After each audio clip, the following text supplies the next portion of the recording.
నమస్కారం. నేను చందు. ఈరోజు ప్రధాన న్యూస్ పేపర్లలో వచ్చిన విద్య, ఉద్యోగ సమగ్ర సమాచారం ఏమేముంది చూద్దాం. వీడియో చివరి వరకు చూడండి. ఒకవేళ ఛానల్‌ని సబ్స్క్రైబ్ చేసుకోకపోతే ఫస్ట్ సబ్స్క్రైబ్ చేసుకోండి.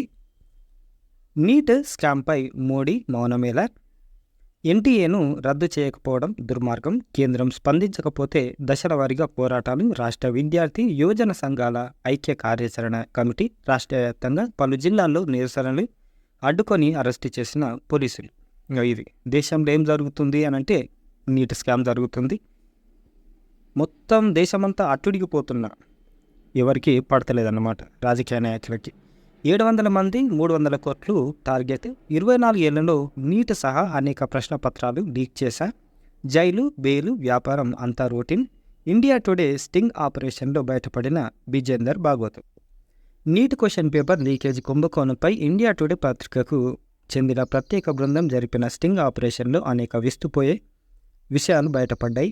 ఈ నెట్వర్క్లో కీలక సభ్యుడైన బిజేందర్ గుప్తా గత 24 సంవత్సరాల కాలంలో అనేక క్వశ్చన్ పేపర్స్ లీక్ చేశాడు. ఇప్పటికీ 2 సార్లు అరెస్ట్ అయినప్పటికీ పోలీసుల నుంచి తప్పించుకున్నాడు. నీట్ యూజీ పేపర్ లీక్ అవుతుందని మార్చిలోనే అతడు చెప్పినట్లుగా ఒక వీడియో ఇప్పుడు వైరల్ అవుతుంది. 23లో Odisha staff selection commission, Madhya Pradesh public service commission, ఈ విధంగా చాలా ఉన్నాయి పేపర్లు మనోడు లీక్ చేసినాయి. జైలు, ఆనక బెయిలు, ఆ తర్వాత మళ్ళీ వ్యాపారం, ఇవన్నీ రొటీన్గా జరిగేవే అని స్టింగ్ ఆపరేషన్లో గుప్తా వ్యాఖ్యానించాడు. నీ వీడియో వైరల్ అయిన తర్వాత ఎవరైనా ఫోన్ చేశారా అని ప్రశ్నించగా తన నంబర్ ఎవరికి తెలియదని చెప్పాడు. ఏదైనా పొరపాటు జరిగితే పెద్ద గొడవ అవుతుంది. నీట్ పరీక్షలో ఇదే జరిగింది. ఆర్థిక వ్యవహారాల విభాగం సరైన దిశలోనే దర్యాప్తు చేస్తుంది. పేపర్ లీకేజీకి అనేక పద్ధతులు అనుసరిస్తాం. ఉదాహరణకు ప్రభుత్వంలో కీలక వ్యక్తులతోనూ ప్రశ్నపత్రాలు ముద్రించే ప్రెస్లతోనూ సంబంధాలు పెట్టుకుంటామని గుప్తా చెప్పుకొచ్చాడు. ఇట్లా ఏమి రాజకీయ నాయకులు, ఎమ్మెల్యేలు, ఎంపీలు ఎవరో ఒకరిని అడ్డం పెట్టుకొని వీళ్ళు చేసే ఘనకార్యాలు ఇట్లా అన్ని లాత్కొర కథలు మళ్ళీ ఏమనంటే శుద్ధపూసల మాటలు చెప్తారు. మరి ఎన్ని సంవత్సరాలు కష్టపడి చదువుతూ ఉంటే సీట్ వస్తుందో రాదో అని ఒకసారి నిన్న నీట్ యూజీ కౌన్సిలింగ్ ఉందిరా నాయనా అని వీడియో పెడితే ఎన్ని వ్యూస్, ఎన్ని కామెంట్లు వస్తున్నాయి. అరే అసలు పరిస్థితి దేశమంతా అట్టడికిపోతుంది. వీళ్ళకైతే ఇట్లా ఏదో సరదాకు చేస్తున్నాం అన్నట్టు చెప్తుండు వాడు. 2-3 రోజుల్లో గ్రూప్ 1 ఫలితాలు తెలంగాణ నుంచి. ఈ నెల 9న నిర్వహించిన గ్రూప్ 1 ప్రిలిమినరీ పరీక్ష ఫలితాలు 2-3 రోజుల్లో విడుదల చేయనున్నట్లు తెలిసింది. ఇందుకోసం టీజీపీఎస్సీ అధికారులు కసరత్తు చేస్తున్నట్లు సమాచారం. మరోవైపు గ్రూప్ 1 మెయిన్స్ పరీక్షకు 1:50కి బదులుగా 1:100 నిష్పత్తి ప్రకారం ఎంపిక చేయాలని ఉద్యోగార్థులు డిమాండ్ చేస్తున్నారు. ఇకపోతే గ్రూప్ 1 ఫలితాల ఎంపిక విధానంపై ప్రభుత్వం ఎటువంటి ప్రకటన చేయలేదని, తమకు అన్యాయం జరిగితే ఉపేక్షించేది లేదని కూడా హెచ్చరిస్తున్నారు. డిఎస్సి పరీక్షల పూర్తి షెడ్యూల్ విడుదల ఎన్నడో జూలై 17 నుంచి 31 వరకు నిర్వహిస్తామని 4 నెలల కిందట విద్యాశాఖ వెల్లడి. ఇప్పటి వరకు సబ్జెక్టుల వారీగా తేదీలు ప్రకటించని అధికారులు. మొన్న హెచ్డబ్ల్యూ ఎగ్జామ్ గట్లనే సడన్గా పెట్టేసారు కదా, ఇది కూడా గట్లనే పెడతారు. కాబట్టి జర ప్రిపేర్ కండి. అయితే తుది తేదీలు ఎప్పుడు ప్రకటిస్తుందోనని అభ్యర్థులు ఎదురు చూస్తున్నారు. మరోవైపు ఇటీవలే కొత్త గట్టెట్ పాస్ అయిన వారికి పరీక్షలకు ప్రిపేర్ అయ్యేందుకు సమయం సరిపోదని, కొంతకాలం పాటు వాయిదా వేయాలని అందరూ కోరుతున్నారు. ఆగస్టు 15 తర్వాత నిర్వహించాలంటూ డిఎస్సి హెల్ప్ లైన్ డెస్క్కు పెద్ద సంఖ్యలో అభ్యర్థులు ఈమెయిల్ల ద్వారా కోరుతున్నారు. ఈ క్రమంలో విద్యాశాఖ తీసుకునే నిర్ణయంపై ఉత్కంఠ నెలకొంది. మొత్తానికి 2.79 lakhs దరఖాస్తులు వచ్చినాయి.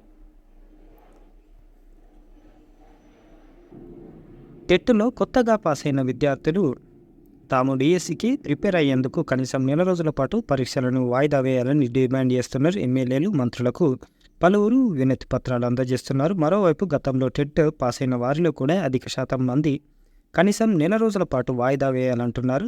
డిఎస్సిలో వర్తమాన వ్యవహారాలకు, కరెంట్ అఫైర్స్కు 10, విద్యా దృక్పథాలు, మీ పర్స్పెక్టివ్ ఇన్ ఎడ్యుకేషన్ 10 మార్కుల చొప్పున కేటాయించడంతో వాటిని చదివేందుకు సమయం పడుతుందని పేర్కొంటున్నారు. ఇదన్నమాట. ఏమవుతుంది అనేది చూడాలి. ఈ 2-3 రోజుల్లో షెడ్యూల్ వచ్చే అవకాశం ఉంది. షెడ్యూల్ ఖరారుపై కసరత్తు జరుగుతుందని, ఒక జిల్లా అభ్యర్థులు అదే జిల్లాలో ఒకే రోజు పరీక్షలు రాసేలా కేంద్రాలు ఏర్పాటు చేయాలని భావిస్తున్నామని విద్యాశాఖ వర్గాలు చెబుతున్నాయి. ఇప్పటికే ఆన్లైన్ కేంద్రాల అందుబాటు వివరాలను టీసీఎస్ అయాన్ ప్రతినిధులు అందించారని, 2-3 రోజుల్లోనే తేదీలు ప్రకటిస్తామని ఉన్నతాధికారులు తెలిపారు. పరీక్షల వాయిదా ఉండదని ముందుగా ప్రకటించిన షెడ్యూల్ ప్రకారమే జరుగుతాయని స్పష్టం చేశారు. వాయిదా వేస్తే 10 నుంచి 15 రోజుల పాటు ఆన్లైన్ పరీక్షల నిర్వహణకు మళ్లీ స్లాట్లు దొరకడం కష్టమవుతుందని తెలిపారు. కాబట్టి నాకు తెలిసి వీళ్ళు పోస్ట్పోన్ చేయరు, కష్టం. పోస్టుల భర్తీలో పెరిగిన వేగం. తుది నియామక దశలో నోటిఫికేషన్లు ఇప్పటికే పూర్తయిన గ్రూప్ 1 ప్రిలిమినరీ తుది కీతో పాటు ఫలితాలు వెల్లడికి కసరత్తు చేస్తున్నారు. కొనసాగుతున్న గ్రూప్ 4 ధ్రువపత్రాల పరిశీలన. ముగింపు దశకు ఏఈ పోస్టుల భర్తీ. లెక్చరర్స్, టీచర్స్, టీజీటీ, పీజీటీ అందరున్నారు. దివ్యాంగుల రిజర్వేషన్పై తెలంగాణ ప్రభుత్వం కీలక నిర్ణయం. దివ్యాంగులకు తెలంగాణ ప్రభుత్వం శుభవార్త తెలిపింది. విద్యా సంస్థల్లో వీరికి కేటాయిస్తున్న అమలు చేస్తున్న 3% రిజర్వేషన్లను 5%కి పెంచుతూ ప్రభుత్వం నిర్ణయం తీసుకుంది. ఈ మేరకు ప్రభుత్వం ఉత్తర్వులు జారీ చేసింది. రాష్ట్రంలోని అన్ని ప్రభుత్వ ఉన్నత విద్యా సంస్థలు, ప్రభుత్వం నుంచి సహాయం పొందుతున్న ఉన్నత విద్యా సంస్థలు బెంచ్ మార్క్ వైకల్యం ఉన్న వ్యక్తుల కోసం 5% కంటే తక్కువ సీట్లను రిజర్వ్ చేయాలని ఉత్తర్వులు జారీ చేసింది. బెంచ్ మార్క్ వైకల్యం ఉన్న వ్యక్తులకు ఉన్నత విద్యా సంస్థలు ప్రవేశానికి 5 ఏళ్ల గరిష్ట పరిమితి కూడా సడలింపు ఇవ్వాలని ఆదేశాలు జారీ చేసింది. నిరుద్యోగుల యుద్ధబేరి. ఒక్కో రోజు ఒక్కో తీరు అయిపోతుంది తెలంగాణలో. సీఎం ఆర్డరే క్యాన్సిల్ చేశారంట. అనర్హురాలంటూ పోస్టింగ్ ఇవ్వని గురుకుల సొసైటీ ఆవేదన చెందుతున్న కరీంనగర్ జిల్లా అభ్యర్థిని. వైకల్య నిర్ధారణ లేకుండానే నాడు అభ్యర్థుల ఎంపిక. నేడు బ్యాక్లాగ్లో పడిపోతున్న పోస్టులు. సీఎం ఇంటి ముందు ఇంటి ముట్టడి ఉద్రిక్తం. మోకాలిపై కూర్చున్న మొర ఆలకించరా. మీరు ఒకటి కాదటలేను, మంచి క్వాలిఫికేషన్ ఉంది, మీరు ఆ పోలీసులకు పెద్ద తేడా ఏం లేదు, ఎగ్జామ్ రాసి జాబులు వచ్చినాయి, లేదు జాబులకు పత్రాలు తీసుకునేటోళ్ళు కాబట్టి ఇసోంటి పని ఏకురి జర దండం పెడతారు. ఏం చేయాలి మరి? కోర్టుల కేసేస్తే ఎటు కాకుండా అయిపోతుంది కదా. మరి పరిస్థితి ఏంటి అని అంటే, ఒకటి ప్రభుత్వాలను ఎన్నుకున్నాం, సెక్రటేరియట్కి పోవాలి. ఆయన ఇంటి దాకా పోయి ఎందుకు పరిశాన్ చేస్తాం, లాభం లేదు. అట్లా సెక్రటేరియట్కి పోయి అది చేస్తే అయిపోతుంది. సీఎం రేవంత్ ఉద్యోగాలు ఇవి అని హామీలు, నీటి మూటలు. Demand 1 job calendar. డిమాండ్ 2 పోస్టుల పెంపు. డిమాండ్ 3 గ్రూప్ 1 మెయిన్స్ 1:100 నిష్పత్తిలో ఎన్నిక వేయాలి. డిమాండ్ 4 మెగా డిఎస్సి టైం ఇవ్వాలి. డిమాండ్ 5 జీవో 46 రద్దు చేస్తామని చెప్పి దానిపైన ఏం లేదు. డిమాండ్ 6 జేఎల్ ఫలితాలు. జేఎల్ ఫలితాలు ఎప్పుడో రాసినాం ఎగ్జామ్, అది ఇంకా రిజల్ట్ ఇస్తలేరు. మా ఉద్యోగాలు మాకు ఇప్పించండి. డీసెంట్ ఆర్డర్లో ఉద్యోగాల భర్తీ చేపట్టాలి. మోకాళ్ళపై కూర్చొని బురుకున్న ఉపాధ్యాయుల నిరసన. సీఎం రేవంత్ నివాసం గాంధీ భవన్ వద్ద ఆందోళన. పెద్దమ్మ గుడి వద్ద భిక్షాటన. ఇక ఏం చేయాలి, ఇట్లున్నాయి మన రాజకీయాలు, మన ప్రభుత్వాలు. సీఎం నివాసం వద్ద ఆందోళన నిర్వహిస్తూ కన్నీళ్లు పెట్టుకుంటున్న అభ్యర్థిని ఓదార్స్తున్న మరో అభ్యర్థి. ఏం చేస్తాం? కన్నీళ్లు పెట్టుకుంటున్న తల్లిని తదేకంగా చూస్తున్న బాలుడు. న్యాయం చేయాలని మోకాళ్ళపై నిరసన. కొంగుపట్టి ఆర్తించిన మహిళా అభ్యర్థులు. పెద్దమ్మ గుడి వద్ద అభ్యర్థుల భిక్షాటన. సీఎం లేకపోవడంతో ఫ్లెక్సీకి వినతి. కవరేజ్ లేకుండా పాత్రికేయుల గెంటివేత. ఆందోళనకారులపై పోలీసుల జులుం. ఇసొంటి చేయకుర్రా నాయన. 2500కు పైగా పోస్టులు బ్యాక్లాగ్. రిలిక్విప్మెంట్ లేదు కాబట్టి ఇగో ఇట్లా అయిపోతుంది. ఎంత తొందరగా ఇది క్లియర్ చేస్తే అంత మంచిది. విద్యార్థుల భవిష్యత్తుతో చెలగాటం. నీట్తో అంత బహిర్గతం. 1 నేషన్ 1 ఎగ్జామ్ విఫల ప్రయోగం. కేంద్రీకృత పరీక్షలు సరికావు. మోడీ పాలనపై మేధావులు, నిపుణుల ఆగ్రహం. కేంద్రీకృత పరీక్షలు ఎందుకు రానైనా, ఏ రాష్ట్రాల వాళ్ళు ఆ రాష్ట్రాలకు పెట్టుకుంటారు, అయిపోతుంది. దానికి ఇన్ని కథలు పడతారు. పేపర్ లీక్ అయింది, అసలు ఎంతమంది జీవితాలు ఎటు కాకుండా పోతున్నాయని మేధావులు అంటున్నారు.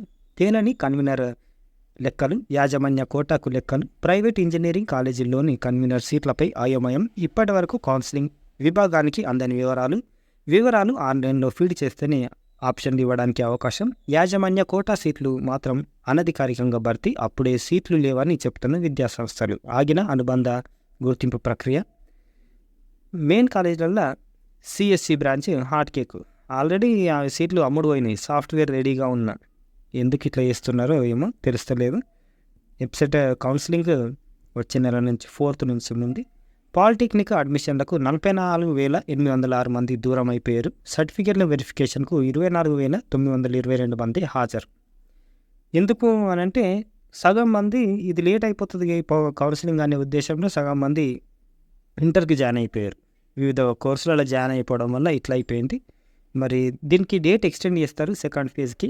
అట్లా ఏం పర్సన్ కాకూరి. ఒకవేళ మీకు ఇంట్రెస్ట్ ఉంటే మనవై ఇగో రెండో విడత కౌన్సిలింగ్ అయిన పాలిసెట్ ఉత్తీర్ణులైన అభ్యర్థులు ఎక్కువ మంది హాజరయ్యారని చర్యలు తీసుకోవాలని హెల్ప్లైన్ సెంటర్లను మరిన్ని సదుపాయాలు కల్పించాలని కోరుతున్నారు. ఇంకోటి ఏంది, కాలేజీలు దూరం ఉన్నాయి.